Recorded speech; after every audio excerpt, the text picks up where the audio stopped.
കാലവർഷത്തിന് മുന്നോടിയായി സംസ്ഥാനത്ത് ഇന്നും കനത്ത മഴയ്ക്കൊരു സാധ്യത കാണുന്നുണ്ട്. 9 ജില്ലകളിൽ യെല്ലോ അലേർട്ട് പറയുന്നുണ്ട്. കേരള ലക്ഷദ്വീപ് തീരത്ത് മീൻപിടുത്തത്തിന് വിലക്കുണ്ട്.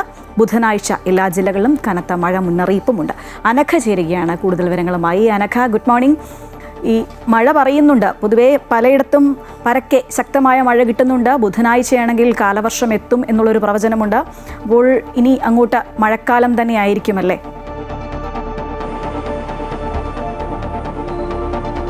തീർച്ചയായും സ്കൂളുകളൊക്കെ ഇന്ന് തുറക്കുകയാണ്. പൊതുവെ സ്കൂളുകൾ തുറക്കുമ്പോൾ തന്നെ കാലവർഷം എത്തി എന്നാണ് നമ്മൾ പൊതുവെ പറയാറുള്ളത്. ഇന്നലെ വൈകിട്ടോടു കൂടി തന്നെ ശക്തമായിട്ടുള്ള മഴയാണ് കേരളത്തിൻ്റെ പല ജില്ലകളിലും ലഭിച്ചത്. ഇന്ന് പുലർച്ചെ വരെ കോഴിക്കോടിൻ്റെ അടക്കം പല ഭാഗങ്ങളിലും ഇന്ന് പുലർച്ചെ വരെ ശക്തമായിട്ടുള്ളൊരു മഴ തന്നെയാണ് ലഭിച്ചുകൊണ്ടിരുന്നത്. ഏതായാലും ഇന്ന് പല ജില്ലകളിലും യെല്ലോ അലേർട്ടാണ് പ്രഖ്യാപിച്ചിരിക്കുന്നത്.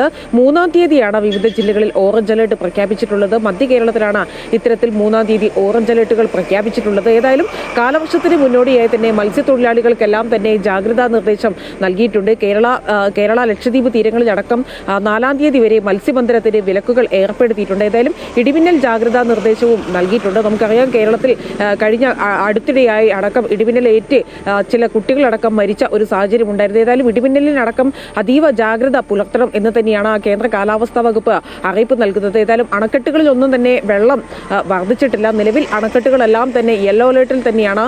ഒന്നും തന്നെ ജലനിരപ്പ് മുകളിലേക്ക് ഉയർന്നിട്ടില്ല എന്നുള്ളതും ഏറെ ആശ്വാസം നൽകുന്ന കാര്യമാണ്. കാരാപ്പുഴ ഡാമിന്റെ ഷട്ടറുകളടക്കം കഴിഞ്ഞ ദിവസങ്ങളിലടക്കം തുറന്നിരുന്ന ഒരു സാഹചര്യവും അടക്കം ഉണ്ടായിരുന്നു. ഏതായാലും നിലവിൽ ആശ്വാസത്തിൽ തന്നെയാണ്. ഈ 3-ാം തീയതിയോട് കൂടി തന്നെയാണ് ഈ വിവിധ ജില്ലകളിൽ ഓറഞ്ച് അലേർട്ട് പ്രഖ്യാപിച്ചിട്ടുള്ളത്. നിലവിൽ മഴയ്ക്ക് ശമനമുണ്ട്. നമുക്കറിയാം, ഈ ഉൾപ്രദേശങ്ങളിൽ, അതായത് മലയോര മേഖലകളിലാണ് മഴ വരുമ്പോൾ അതീവ ജാഗ്രത പുലർത്താനുള്ളത്. കാരണം മലവെള്ളപ്പാച്ചിൽ, അതുപോലെ തന്നെ ഉരുൾപൊട്ടൽ മേഖലകളാണ്. അതുകൊണ്ട് തന്നെ രാത്രിയാത്ര പരമാവധി ഇത്തരത്തിൽ ശക്തമായിട്ടുള്ള മഴ പെയ്യുമ്പോൾ ഇത്തരത്തിലുള്ളൊരു രാത്രിയാത്രകളും ഒഴിവാക്കണം. പ്രത്യേകിച്ച് മലയോര മേഖലകളിലേക്ക് അടക്കം പോകുന്ന ഒഴിവാക്കണം എന്ന് തന്നെയാണ് കേന്ദ്ര കാലാവസ്ഥാ വകുപ്പ് അറിയിച്ചിട്ടുള്ളത്. ഏതായാലും ഇന്ന് വിവിധ ജില്ലകളിൽ യെല്ലോ അലേർട്ടാണ്. നിലവിൽ മഴയ്ക്ക് ചെറിയ ശമനമുണ്ട്.